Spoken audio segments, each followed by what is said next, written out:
Hello friend, कैसे आप लोग? आई होप कि आप लोग बहुत ही अच्छे होंगे। फ्रेंड, आज हम लोग देखिए यहाँ पे क्या पढ़ने वाले हैं और कल हम लोग क्या पढ़े थे। आज बारे में चर्चा करेंगे और कल के बारे में चर्चा करेंगे। थोड़ी सी कल हिंट दे देंगे कल हम क्या पढ़े थे और आज क्या पढ़ने वाले उसके बारे में चर्चा कर लेते, ठीक है। तो आइए देखिए, पहले हम आज पढ़ेंगे क्या, रासायनिक समीकरण के बारे में पढ़ेंगे। फिर पढ़ेंगे हम लोग पहला ये रासायनिक समीकरण जो कि काफ़ी इंपॉर्टेंट है, VVI चीज़ है ये कभी हर दफा बिहार बोर्ड पूछ देता है। सेकंड पढ़ेंगे रासायनिक समीकरण को लिखने का नियम, उसे कैसे लिखा जाता है, इसके बारे में पढ़ेंगे। ये इतना कोई खास नहीं है, VVI नहीं है, ये है VVI। ये मेरा जो है VVI है जो कि पूछता है संतुलित रासायनिक समीकरण और असंतुलित रासायनिक समीकरण, इसके बारे में आज हम पढ़ेंगे। सेकंड, तीसरा, चौथा नंबर पढ़ेंगे हम रासायनिक समीकरण को संतुलित करना, उसे कैसे संतुलित किया जाता है उसके बारे में पढ़ेंगे। और पांचवा पढ़ेंगे रासायनिक समीकरण से प्राप्त होने वाली सूचनाएं, जो कोई खास नहीं है, एक नॉलेज के लिए है। और ये भी नॉलेज के लिए है कि रासायनिक समीकरण के लाभ, मतलब रासायनिक समीकरण के क्या लाभ है, क्या हमें फायदे हैं और रासायनिक समीकरण के, समझे। और छठा नंबर, सातवां नंबर क्वेश्चन कहता है मेरा यहाँ पे कि रासायनिक समीकरण की सीमाएं, उसकी क्या सीमाएं हैं, कितने हद तक हमें रहना चाहिए, ठीक है। इसकी सीमाएं तो ये और ये, मतलब मेरा ये और ये और ये, उतना कोई खास नहीं है, ये हमें नॉलेज के लिए पढ़ना है। हमारा जो खास है, मेरा मकसद आज पढ़ने का ज़्यादा रासायनिक समीकरण और संतुलित रासायनिक समीकरण और असंतुलित रासायनिक समीकरण, इसके बारे में पढ़ना बहुत ही जरूरी है। तो इसके बारे में हम लोग चर्चा कर लेते हैं। हम लोग नेक्स्ट क्लास वाले चर्चा कर लेते हैं कि हम लोग इससे पहले वाले क्लास में क्या पढ़े थे, इसके बारे में चर्चा करें। अभी तक वो वीडियो नहीं देखे हैं तो वीडियो जाके जरूर देख लीजिएगा, ताकि आपको ये क्लास समझ में आसानी हो, समझने में आसानी हो, ठीक है। तो हम पहले पढ़े थे रासायनिक अभिक्रिया, इसके बारे में हम लोग पढ़े थे, काफ़ी डिटेल में पढ़े थे। और इसके बारे में फिर दूसरा पढ़े थे अभिकारक एवं प्रतिफल, जो अभिक्रिया में रासायनिक समीकरण अभिक्रिया में अभिकारक और प्रतिफल हम लोग निकाले थे, उसके बारे में पढ़े थे, जो कि काफ़ी इंपॉर्टेंट क्वेश्चन है बिहार बोर्ड के लिए। और ये पढ़े थे कि रासायनिक अभिक्रिया की विशेषताएं, ये भी काफ़ी इंपॉर्टेंट क्वेश्चन था, जो बिहार बोर्ड 2 नंबर में क्रिएट कर देता हर बार, है ना, कभी कभी पूछ ही देता है। दूसरा चौथा पढ़े थे ऊष्माक्षेपी और ऊष्माशोषी अभिक्रिया, जो काफ़ी इंपॉर्टेंट क्वेश्चन है, ठीक है। इस बार बोर्ड मार्क भी लगा दिया गया है, ठीक है। तो इसके बारे में पढ़े थे। अभी तक वो वीडियो नहीं देखी तो जाके जरूर देख लीजिए, वो वीडियो का लिंक जो है डिस्क्रिप्शन में दे दिया गया है, ठीक है। तो आज हम लोग पढ़ेंगे इसके बारे में। तो ज्यादातर हम लोग चर्चा करेंगे रासायनिक समीकरण के बारे में और संतुलित और असंतुलित रासायनिक समीकरण, ऐसे कैसे संतुलित किया जाता है इसके बारे में। ये हमारे 3 काफी इंपॉर्टेंट टॉपिक है। तो पहले इस सब को हम कमांड करते हैं और फिर जाके हम देखेंगे ये सब क्या चीज़ है। टाइमिंग बचेगा तो हम इसको भी बता देंगे, नहीं तो हम नोट्स में उसको हम इंक्लूड कर देंगे। नोट्स जो होगा, जब ये पूरा चैप्टर खत्म हो जाएगा तो आप लोगों को एक नोट्स दे दिया जाएगा, जो पूरे एक चैप्टर का पूरा नोट्स रहेगा, ठीक है। तो चलिए हम लोग देखते हैं, शुरू करते हैं। पहला, रासायनिक समीकरण क्या है, किसे कहते हैं, ठीक है। तो आइए देखिए, पहला हम ले लिए रासायनिक समीकरण, ठीक है। इसके बारे में पहले हम लोग देख लेते हैं रासायनिक समीकरण क्या है ना। आपको क्वेश्चन कैसे भी क्रिएट कर सकता है, रासायनिक समीकरण क्या है, किसे कहते हैं, क्या समझते हैं, है ना, कुछ भी रहे तो आपको यही लिखना है, इसके अलावा कुछ नहीं लिखना है, ठीक है। तो देखिए रासायनिक समीकरण क्या है, किसे कहते हैं, क्या होता है, इसके बारे में पहले परिभाषा हम लोग देख लेते हैं, ठीक है। कहता है कि रासायनिक अभिक्रिया में, रासायनिक अभिक्रिया हम पहले चैप्टर में पढ़ चुके हैं ना। रासायनिक अभिक्रिया में भाग लेने वाले पदार्थों, जो पदार्थ होते हैं ना, जो भाग लेते रासायनिक अभिक्रिया में, पदार्थों को संकेतों एवं सूत्रों द्वारा मतलब सहायता से दिखाया जाता है कि नहीं। अब उसको क्या था, पदार्थ को जो अभिक्रिया कराते थे तो उसका कोई संकेत था ना, जैसे हाइड्रोजन था, कैल्शियम था, जो भी था, तो उसको क्या था, उसको संकेत से हम इंडिकेट करते थे, संकेत एवं सूत्रों से इंडिकेट करते थे। तो वही कह रहा है कि सूत्रों की सहायता से जो हमें दिखाते हैं, सूत्रों की सहायता से जो हम दिखाते हैं या हमें दिखाते हैं, उन्हें रासायनिक समीकरण कहते हैं। मतलब कि जो रासायनिक अभिक्रिया लेने वाले जो पदार्थ थे, उसको संकेत एवं सूत्रों से हम जो सहायता से दिखते हैं या दिखाते हैं, उसे हम क्या कहते हैं, रासायनिक समीकरण कहते हैं। सिंपल सी भाषा में कह सकते हैं। अब जैसे देख लीजिए यहाँ पे क्या है, H2 + Cl2 से बना है 2HCl। अब ये हमारा क्या है, एक रासायनिक अभिक्रिया है ना। रासायनिक अभिक्रिया में ये हमारा क्या था, ये हमारा अभिकारक है और ये हमारा क्या है, प्रतिफल है। और ये जो है, ये पूरा ये क्या, यहाँ से लेकर यहाँ तक क्या हुआ मेरा, ये रासायनिक समीकरण के रूप में बना हुआ है। तो इसे ही हम रासायनिक समीकरण कहते हैं ना। ये जो पूरा मतलब रिएक्ट किया है, इससे मतलब हाइड्रोजन से क्या, इसके क्लोरीन रिएक्ट करके क्या बना, हाइड्रोक्लोराइड बना, जो भी बना, तो ये क्या हुआ मेरा, एक रासायनिक अभिक्रिया हुआ। तो इसके बारे में हम लोग पहले ही पढ़ चुके हैं। ये हमारा जो इसको दिखाते हैं जो सूत्रों से, संकेतों से, तो हम क्या कहते हैं, रासायनिक समीकरण कहते हैं, ठीक है। अब हम लोग देख लेते, बात करता है कि रासायनिक समीकरण लिखने का नियम, इसे कैसे लिखा जाता है, ठीक है। तो आइए इसके बारे में देखते हैं। इसमें कुछ खास नहीं है, समझे, इसमें कोई खास नहीं है, बात इसमें यही करना है। नियम क्या है, देखिए नियम ये है कि जो भी दो अभिकारक, मतलब कि जो अभिकारक में दो तत्वों के बीच में क्या होता है, प्लस का चिन्ह होता है, ये इसका नियम है, ठीक है। इसमें माइनस आप नहीं लगा सकते, इसमें कोई आप चेंजिंग नहीं कर सकते हैं। दूसरी बात है कि मतलब कि ये अभिकारक को जो हमेशा क्या बाईं ओर लिखा जाता है, ये इसका नियम है, आप उसमें चेंजिंग नहीं कर सकते। दूसरी बात है कि अभिकारक एवं प्रतिफल के बीच में एक मतलब तीर का एरो का चिन्ह दिया जाता है, ये इसका नियम है, आप उसमें चेंजिंग नहीं कर सकते। तीर का निशान की प्रतिफल की उधर रहता है, ये भी एक नियम है, आप उसको चेंज नहीं कर सकते हैं। ठीक है, प्रतिफल को हमेशा दाईं तरफ लिखा जाता है, बाईं तरफ आप इसे नहीं लिख सकते, इसमें आप चेंजिंग नहीं कर सकते, ये इसका नियम है। तो आप इस तरह लिख सकते हैं। तो हम तो इसको लिखेंगे नहीं, कि टाइम बहुत ज़्यादा हो जाएगा, तो बता दिए क्या नियम है। ठीक है, इस नियम में हम इसको लिख सकते हैं कि भाई प्रतिफल को बाईं तरफ लिखा जाता है, सॉरी अभिकारक को बाईं तरफ लिखा जाता है, प्रतिफल को दाईं तरफ लिखा जाता है, अभिकारक प्रतिफल के बीच में एक तीर का निशान दिया जाता है, मतलब अभिकारक के दो तत्वों के बीच में प्लस चिन्ह का दिया जाता है। दूसरी बात कि प्रतिफल में जो होता है वो प्लस चिन्ह में हमेशा, ये प्रतिफल क्या है, माइनस में कभी नहीं आएगा, प्लस में आएगा। ठीक है, तो ये इसका नियम है। तो आप इस तरह से लिख सकते हैं, और नहीं तो नोट्स हम दे देंगे, उससे हिसाब से आप तैयारी कर लीजिएगा या फिर नॉलेज के लिए पढ़ लीजिएगा। ठीक है, तो ये हुआ मेरा रासायनिक समीकरण। अब हम लोग चलते हैं, रासायनिक समीकरण हो गया, रासायनिक समीकरण लिखने का नियम भी हो गया। अब हम लोग चलते हैं संतुलित और असंतुलित रासायनिक समीकरण में। तो आइए देखते हैं। तो आइए अब हम देखते हैं कि संतुलित एवं असंतुलित रासायनिक समीकरण। आप इसे संतुलित एवं असंतुलित रासायनिक अभिक्रिया भी कह सकते हैं। एग्जाम में इसी तरीके से भी क्वेश्चन आ सकता है कि संतुलित रासायनिक अभिक्रिया क्या है, असंतुलित रासायनिक अभिक्रिया क्या है, या फिर समीकरण। आप दोनों में से कुछ भी लिख सकते हैं, डिपेंड आपके ऊपर है। ठीक है, आपके ऊपर डिपेंड करता है कि आप क्या लिखते हैं। तो मेरे अच्छा लगा, बुक में मेरा समीकरण लिखता है तो हम समीकरण लिखे। ठीक है, आप अभिक्रिया भी लिख सकते हैं। इसमें हड़बड़ाने की कोई बात नहीं कि भाई अभिक्रिया होता है रासायनिक अभिक्रिया, संतुलित रासायनिक अभिक्रिया होता है तो अभिक्रिया नहीं समीकरण डालते, ऐसा कोई बात नहीं। आप समीकरण और अभिक्रिया दोनों लिख सकते हैं। मेरे बुक में जो दिया हुआ समीकरण है। ठीक है, तो आइए हम लोग देखते हैं पहले कि संतुलित और असंतुलित में पहले संतुलित रासायनिक समीकरण क्या है या फिर अभिक्रिया क्या है या फिर किसे कहते हैं, इसके बारे में समझ लेते हैं। तो कहता है संतुलित रासायनिक समीकरण, कहता है वह रासायनिक समीकरण या फिर वैसा रासायनिक समीकरण, आपके ऊपर डिपेंड करता है, वैसा रासायनिक समीकरण जिसमें दोनों तरफ, मतलब दोनों तरफ, एक तरफ और दो तरफ। रासायनिक समीकरण में क्या होता है, दो तरफ होता है, एक होता है प्रतिफल, एक होता है एक होता है प्रतिफल, एक होता है अभिकारक, होता है कि नहीं, दो होता है। दोनों तरफ सभी तत्वों के परमाणुओं की संख्या समान हो, मतलब कि प्रतिफल और अभिकारक दोनों तरफ अगर मतलब दोनों तरफ तत्वों की परमाणु की संख्या अगर समान होगी तो वह रासायनिक समीकरण क्या होगी, संतुलित रासायनिक समीकरण होगी। समझ गए? तो मतलब ये बात हुई कि वह ऐसा रासायनिक समीकरण जिसके दोनों तरफ परमाणुओं की तत्वों की परमाणु की संख्या समान होती है, उसे हम रासायनिक समीकरण या संतुलित रासायनिक अभिक्रिया या समीकरण कहते हैं। इस तरीके से आप परिभाषित कर सकते हैं। तो जैसे देखिए एग्जांपल भी लिया है कि हाइड्रोजन प्लस क्लोरीन से बनकर मिला है 2 मोल HCl। मतलब यहाँ पे अब ये संतुलित है और असंतुलित है हम कैसे पता करेंगे, है ना। यहाँ पे देखिए हाइड्रोजन की संख्या कितना है, हाइड्रोजन की परमाणु संख्या 2, और यहाँ पे कितना है, इसमें भी 2, मतलब परमाणु की संख्या समान होना चाहिए। अब यहाँ पे जब ये 2 है तो ये दोनों में गुना होगा, HCl में भी और H में भी, हाइड्रोजन में भी और क्लोरीन में भी, दोनों में होगा। तो इसका मतलब ये हुआ कि ये दोनों के लिए काम कर रहा है। तो ये मेरा 2 है तो यहाँ पर भी मेरा 2 है, और यहाँ पे मेरा 2 है तो यहाँ पर भी मेरा 2 है, इसका है कि नहीं। तो इसकी परमाणु की संख्या समान है। तो वही बोला गया कि संतुलित रासायनिक अभिक्रिया वैसा रासायनिक समीकरण जिसकी दोनों तरफ तत्वों की परमाणु की संख्या समान होती है, उसे हम संतुलित रासायनिक समीकरण या अभिक्रिया कहते हैं। अब आते हैं बात असंतुलित रासायनिक समीकरण एवं या अभिक्रिया, आप कुछ भी कह सकते हैं। ठीक है, यह कहता है यहाँ पे कि वह रासायनिक समीकरण, मतलब वह रासायनिक समीकरण जिसमें दोनों तरफ सभी तत्वों की परमाणु की संख्या समान नहीं होती है, उसे हम क्या कहते हैं, असंतुलित रासायनिक समीकरण। और यहाँ पे संतुलित में क्या था, दोनों परमाणु की संख्या समान थी तो वो संतुलित था, इसमें नहीं है तो नहीं है, मतलब असंतुलित रासायनिक समीकरण है। सिंपल बात हम याद रख सकते हैं, परमाणु की संख्या दोनों तरफ बराबर होगा तो संतुलित रासायनिक समीकरण होगा, दोनों तरफ परमाणु की संख्या बराबर नहीं होगा तो असंतुलित रासायनिक समीकरण होगा। इससे ज़्यादा आसान कोई हो सकता है यार, नहीं। तो अब एग्जाम्पल में देख लीजिए, जैसे हाइड्रोजन ऑक्सीजन से बना है, 2 मोल हाइड्रोजन 2 मोल ऑक्सीजन से बना है, H2O वाटर बना, ठीक है। तो यहाँ पे देखिए हाइड्रोजन की संख्या 2 और यहाँ पे ऑक्सीजन का 2। अब इधर बात कर लीजिए, इसमें हाइड्रोजन की संख्या 2 है पर ऑक्सीजन की संख्या 1 है। इसके कारण इसका मतलब ये हुआ कि इधर जितना संख्या है ऑक्सीजन का उधर नहीं है, तो इसको तो संतुलित करना पड़ेगा ना। तो ये तो एक असंतुलित रासायनिक समीकरण हुआ। तो बस यही कंडीशन है कि जो परमाणु की संख्या देखिए इसका दोनों का सेम नहीं है, तो दोनों इसमें क्या था, सेम था, इसमें सेम नहीं है। सिंपल सी बात है, जब सेम नहीं रहेगा तो क्या होगा, असंतुलित रासायनिक समीकरण होगा, और जब सेम रहेगा तो संतुलित रासायनिक समीकरण होगा। अब हमारा क्वेश्चन यहाँ पर उठता है कि रासायनिक समीकरण मतलब संतुलित या असंतुलित रासायनिक समीकरण। तो संतुलित रासायनिक समीकरण क्या होता है कि संतुलित पहले से रहता है तो उसको संतुलित करने की जरूरत नहीं पड़ती है, हमको जरूरत उसकी पड़ती है असंतुलित रासायनिक समीकरण को संतुलित में बदलना रहता है। यही हमारा क्या होता है कि कभी कभी बिहार बोर्ड काफी इंपॉर्टेंट है, हर बार इसे क्वेश्चन कभी कभी 5 नंबर 5 को पूछ देता है कि असंतुलित रासायनिक समीकरण को या अभिक्रिया को संतुलित कीजिए। तो आइए हम उन लोग को देखते हैं, अगर इसको नहीं नोटिस किया तो अभी तक नोटिस कर लीजिए।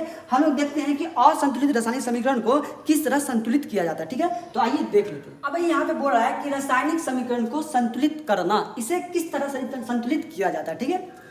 तो पहले बता दूं कि इसको संतुलित करने के लिए काफ़ी विधि सब है, ठीक है। तो हम सबसे आसान विधि इस्तेमाल करेंगे जिसका नाम है अनुमान विधि। क्या कहते हैं? अनुमान विधि। मतलब यहाँ पे रासायनिक समीकरण को संतुलित करने की एक सरल विधि है, आसान विधि है, जिसे हम अनुमान विधि कहते हैं। और ये काफ़ी आसान विधि है, अब बच्चे को भी अच्छा भी लगता है, ज़्यादा लोग चलने पाचा नहीं है, कुछ नहीं है, बस इसको ध्यान से देखिएगा। आपको सिर्फ क्या करना है कि जितना संख्या इधर है उतना संख्या उधर से बराबर करना। मतलब कि जिधर अभिकारक में जितना भी परमाणु संख्या है इधर और उधर जितना भी परमाणु संख्या सबको क्या करना है? बराबर करना है। अब भाई यहाँ पे देखो, यहाँ पे mg कितना है? mg कितना है? 1 है ना, मतलब एक ही mg है। और यहाँ देखिए mg कितना है? इधर भी mg एक है कि नहीं? अब यहाँ देखिए हाइड्रोजन, इधर हाइड्रोजन कितना है? एक, और इधर हाइड्रोजन कितना है बाबू? 2। चलो इसका मतलब यहाँ पे तो गड़बड़ा गया, मतलब इधर एक है तो इधर 2 है, मतलब हमको इधर भी 2 चाहिए, हमको बराबर करना ना, इसीलिए। अब हम आगे देखते हैं कि Cl कितना बाबू? Cl इधर 1 है इधर 2 है। इसका मतलब कि अगर HCl में 2 से गुना कर दे तो मेरा पूरा समीकरण संतुलित हो जाएगा। ध्यान से देखिए, तो इधर 1 है इधर 1 है, ये मिला हुआ, ये हमारा 1 है इधर 2 है, इधर ये 1 है इधर 2। इसका मतलब यहाँ पे 2 लगा देंगे, यहाँ पे 2, यहाँ पे क्या करेंगे? 2 लगा देंगे तो मूल दोनों बराबर होगा, हाइड्रोजन 2 हाइड्रोजन 2। इसी के जरिए से क्लोरीन 2, यहाँ पे भी क्लोरीन 2 है कि नहीं? तो ये 2 मतलब मिल गया। तो अब इसको, अब ये तो बहुत आसान था, ए को मिलना था, ये मिल गया। अब ज़्यादा रहेगा तो उसको क्या करना है? तो देखिए इसको क्या करते हैं कि हमको यहाँ पे क्या मिला है ना, तो यहाँ पे आपको लिखना है ये क्या, ये पार्ट है क्या? इधर वाला ये अभिकारक पार्ट है, ये क्या? प्रतिफल पार्ट है ना। तो यहाँ पे लिखेंगे आप कि अभिकारक में, किसमें? अभिकारक में,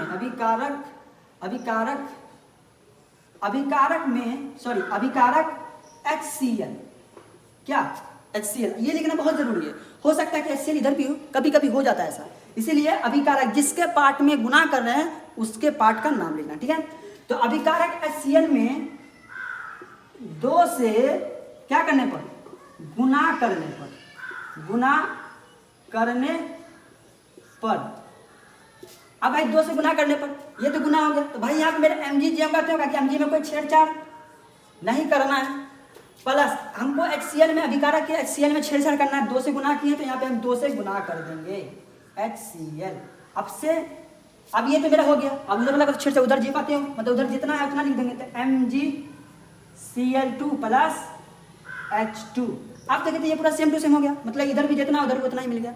तो इसी तरीके से हम संतुलित करेंगे। अब ये तो काफ़ी आसान था, हम लोग चलते थोड़ा सा टफनेस में, जो थोड़ा भारी रहता है उसको हम लोग हैंडल करते हैं, ठीक है। तो आप यहाँ पे संतुलित हो गया, तो आप लिख सकते हैं यहाँ पे कि अब यह समीकरण क्या हुआ? समीकरण संतुलित हुआ। आगे लिख दीजिए, थोड़ा सा टाइमिंग कम है इसलिए थोड़ा जल्दी करें, ठीक है। तो इसको अब आगे लिख दीजिएगा कि यह समीकरण क्या हुआ? संतुलित हुआ। इस तरीके से हम लोग क्या करते हैं? असंतुलित रासायनिक समीकरण क्या करता है? संतुलित किया जाता है। अब लोग एक छोटा सा एक और एग्जांपल लेते हैं जो कि थोड़ा सा भारी भी है, थोड़ा सा हल्का भी है, आपको पूरा कंसेप्ट क्लियर हो जाएगा किस तरह उसको हमको मतलब समीकरण को संतुलित करते हैं। तो आइए देखिए जल्दी से। अब ये देखिए यहाँ पे हम दूसरा एक उदाहरण लिए हैं। यहाँ पे कहता है कि समीकरण को संतुलित कीजिए, ठीक है। आपको क्वेश्चन इस तरह भी रह सकता है कि असंतुलित समीकरण को संतुलित कीजिए, ठीक है, या फिर असंतुलित रासायनिक अभिक्रिया को संतुलित में बदलिए। इस तरह से आपको इसी तरह भी क्वेश्चन पूछेगा, बस आपको क्या करना? संतुलित करना। तो आइए पहले हम इस चीज़ को देख लेते हैं क्या, ठीक है। इसको पहले मैंने अनुमान लगा लेते क्या क्या चीज़ें नहीं है, ठीक है। फिर हम देखिए Al इधर कितना है? 1 है, अभिकारक में 1 ही है ना, और इधर देखिए इधर भी 1 है। अब बात करते हैं यहाँ पे आगे, Cl भाई 3 है इधर, इधर मेरा Cl2 है, इसका मतलब इधर 1 कम है, ठीक है। तो पहले हम Cl को मिलाते हैं, ठीक है, पहले हम Cl को मिला लेते हैं, ठीक है। तो हम क्या करेंगे? इधर Cl2 है, इधर Cl3 है। इसका मतलब कि आप यहाँ पे 1 से भी लगाओ तो कोई फायदा नहीं है। इसका मतलब कि यहाँ पे ये 2 है ना, तो 2 से कितना से गुना करोगे? जो 3 को भी अरेंज कर दे। तो क्या करते हैं? इधर हम 3 से Cl को गुना कर लेते हैं, Cl को, इधर हम Cl में सिर्फ मतलब Cl3 में कितना से गुना कर लेते हैं? 2 से। तो आप देखिए अनुमान लगाना, आपको सिर्फ अनुमान लगाना, एकदम आसान है, कुछ नहीं है। तो अगर इधर से 2 से गुना करिए, यहाँ पे हम 2 रखते हैं, यहाँ पे ये देखिए यहाँ 2 रखते हैं, तो ये तो 2 Cl मतलब 3 दूना 6 Cl। अगर यहाँ पे हम 3 रख देते हैं, देखिए यहाँ पे गौर से दिखते रहिएगा, अगर यहाँ पे 3 रख देते हैं तो 3 दूना 6 Cl हो गया, 6 मिल गया। तो इस तरीके से हमको क्या करना है? अनुमान लगा के हमको इसको बराबर करना है। तो अब ये बराबर जो करना है तो हमको लिखना भी है, क्या करना है? हमको लिखना भी है, इस तरह लिखना है कि मतलब एग्जामिनर उसको जब एग्जाम देते रहे तो जब कॉपी चेक हो तो वो समझेगी वो इस तरह लिखा है, ठीक है। तो आप चाहे तो रफ में भी करके डायरेक्ट भी लिख सकते हैं कि ये इसका संतुलित हुआ, ठीक है, और नहीं तो आपको इस तरह इंडिकेट करके बता सकते हैं कि हम ऐसे ऐसे किए तो ऐसे संतुलित हुआ, ठीक है। तो यहाँ पे क्या करेंगे? ये अभिकारक वाला पार्ट है, यहाँ लिखेंगे अभिकारक, क्या लिखेंगे, अभिकारक, अभिकारक में AL। अब हमको CL में जब गुना करते हैं किसी ने कि CL में सिर्फ गुना करना, ऐसा नहीं है, ये जितना इसके साथ जितना भी है सबको 3 से गुना करना है, सब जितना से गुना करना है 2 से 2 से गुना करना है, ठीक है। तो अब CA या AlCl3 में कितना से गुना करेंगे, 2 से, है कि नहीं। अब प्रतिफल में और प्रतिफल में, प्रतिफल CaCl2 में 3 से क्या करने पर, गुना करने पर आप आगे लिख लीजिएगा, ठीक है। इस तरह से आप लिख सकते हैं। तो इस तरीके से आप कह सकते हैं भाई इसमें इतना गुना किया, इसमें इतना गुना किया, ठीक है। अब गुना कर लिए तो भाई यहाँ पे 3 से कितना, 2 से गुना किया तो यहाँ पे 2 को चपका देंगे, 2ACl3। अब प्लस इसमें तो जो करते हैं, जो कोई बदलाव नहीं है तो इसको जैसा वैसा रखेंगे, ठीक है। तो CaOH का होल 2 से बना है, इसको भी छेड़छाड़ नहीं करना है, क्योंकि हम इसमें जो गुना किए हैं AlCl3 ये हम अभिकारक वाला था, प्रतिफल में हम गुना नहीं, प्रतिफल का कुछ अलग है, ठीक है। तो ये ध्यान दीजिएगा, हम प्रतिफल में किसको गुना किए, इसमें गुना किए हैं कितना, 2 3 से, तो इसका भी जो कहते हैं रखेंगे AlOH का होल 3 प्लस हम इसमें गुना किए CaCl2 में गुना किए कितना, 3 से, तो हम यहाँ पे 3 लिखेंगे पहले, उसके बाद CaCl3 लिखेंगे, समझे। अब मेरा भाई, अब यहाँ देखिए गौर से कि भाई ये तो मेरा बराबर हुआ सी, अब मेरा AL यहाँ देखिए, AL कितना 2 हो गया, यहाँ पे AL कितना बाबू, आप गड़बड़ा गए यार, यहाँ पे AL कितना 1 ही हुए। आप क्या करेंगे कि प्रतिफल में AL में कितना से गुना करेंगे, यहाँ कितना 2 है ना, तो 2 से गुना करिए। आपको सिर्फ एक स्टेप करके चलिएगा ना, पहला मिलाइए फिर दूसरा मिलाइए, पहला मिला करके इस तरह पूरा मिल जाएगा, आपको एक बैग मिलता चला जाएगा, आपको लगेगा हम कैसे हल भी कर लीजिएगा, पता भी नहीं चलेगा। इसी तरह हम कर लेते हैं। अब यहाँ पे फिर हम इसको संतुलित किया, फिर हम सबको फिर शुरू से देखेंगे, शुरू से मिलाएंगे। यहाँ पे CA मतलब 2AL, यहाँ पे 21 L, क्या करेंगे, अभिकारक में प्रतिफल में क्या करेंगे, पहले हम 2 से इसको गुना करेंगे, ठीक है। आप पूरा देख करके भी अंदाजा लगा से कोई दिक्कत नहीं है, पहले एक एक करके मिलाएगा तो काफी फायदा होगा, ठीक है। तो प्रतिफल में देखिए यहाँ पे प्रतिफल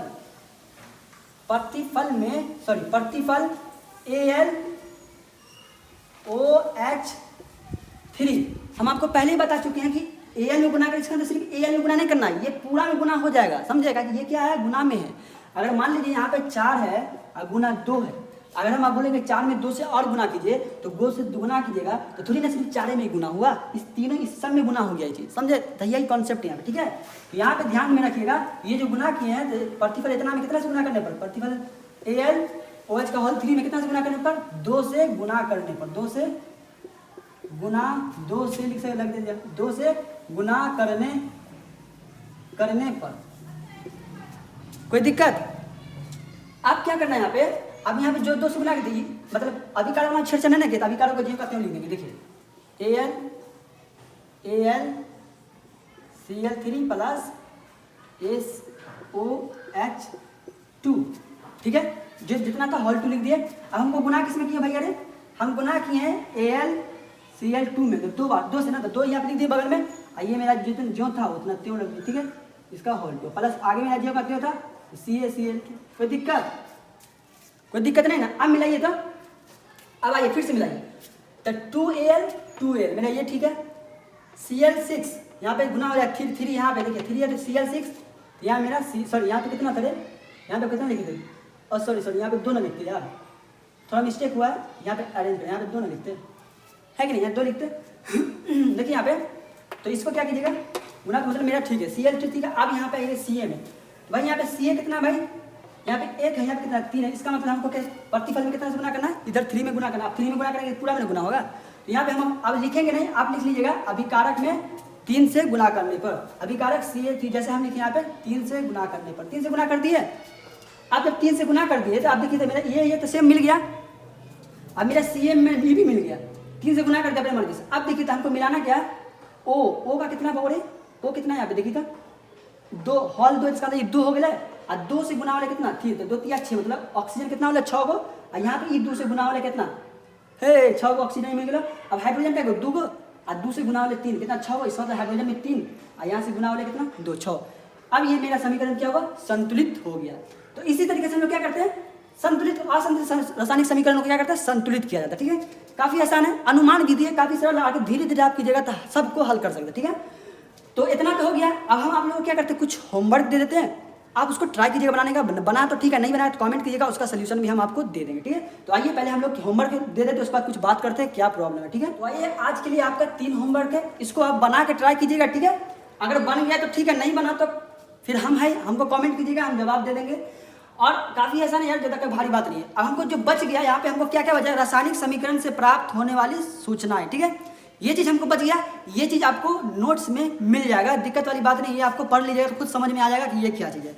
सेकंड का रहा है मेरा कि मेरा क्या था, सेकंड का था रासायनिक समीकरण में उपयोग से लाभ, मतलब रासायनिक समीकरण से उपयोग से लाभ, मतलब उसके लाभ क्या थे, है ना। उपयोग, जब रासायनिक समीकरण उपयोग में लिखा जाता है तो उसका लाभ क्या होता है, तो उसका भी नोट्स में उसको दे दिया गया। ज़्यादा कुछ नहीं, बहुत आसान है, नोट्स में देखिए, पढ़िएगा, समझ में वो ये बात है, ठीक है।